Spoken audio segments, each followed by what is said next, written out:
നമ്മുടെ ട്രിവാൻഡ്രത്ത് ഇഡ്ഡലികൾക്കായി ഇത്രയും വെറൈറ്റികൾ ചെയ്യാൻ പറ്റുമെന്ന് തെളിയിച്ച ഒരു കുഞ്ഞു ഷോപ്പ്. ഇന്ന് മലയാളികൾ അറിയപ്പെടുന്ന ഫിലിം ആക്ടറായ വെങ്കടേഷ് ബ്രോയും താൻ അളിയന്മാർ എന്ന് വിളിക്കുന്ന കൂട്ടുകാരെ ചേർന്ന് നടത്തുന്ന സുഡാ സുഡാ ഇഡ്ഡലിയിലാണ് നമ്മളിപ്പോൾ. ഇന്ന് ട്രിവാൻഡ്രത്ത് മാത്രമല്ല കേരളത്തിൽ ഇത്രയും വെറൈറ്റി ഇഡ്ഡലികൾ ഈ ഒരു റേറ്റിൽ ഒരിടത്തും ലഭിക്കില്ല.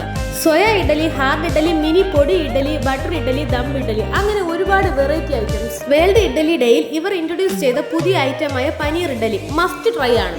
ഇവിടുത്തെ ഓരോ ഐറ്റംസിനും ആടാറ് ടേസ്റ്റ് ആണ്. കൂടാതെ ക്വാണ്ടിറ്റിയിലും ക്വാളിറ്റിയിലും ഒരു മാറ്റവുമില്ല. ഇന്ന് ട്രിവാൻഡ്രത്ത് കിട്ടാവുന്നതിൽ വൺ ഓഫ് ദ ബെസ്റ്റ് ഇഡ്ഡലികളിൽ ഒന്ന് തന്നെയാണ് ഇവിടത്തേത്. ഇവിടെ വന്ന് ഓരോ ഐറ്റംസ് നിങ്ങൾ ട്രൈ ചെയ്യുമ്പോഴും പിന്നെ നിങ്ങൾ ഇഡ്ഡലികളെ പ്രണയിക്കും. കാരണം അത്രയ്ക്ക് രുചികരമായ ഇഡ്ഡലികളാണ് ഇവർ നമുക്കായി നൽകുന്നത്. എല്ലാ ദിവസവും വൈകുന്നേരം 7:30 മുതലാണ് ഇവിടെ ഓപ്പൺ ചെയ്യുന്നത്. ഓർഡർ അനുസരിച്ചാണ് ഇവിടെ സർവീസ് ചെയ്യുന്നത്. കുറച്ച് വെയിറ്റിംഗ് ഉണ്ടാവും, കാരണം എല്ലാ പ്രിപ്പറേഷനും ലൈവ് ആയതുകൊണ്ടാണ്. ലൊക്കേഷൻ വരുന്നത് Trivandrum East Fort Sunil wax മ്യൂസിയത്തിന്റെ ഓപ്പോസിറ്റുള്ള സുഡാ സുഡാ ഇഡ്ഡലി.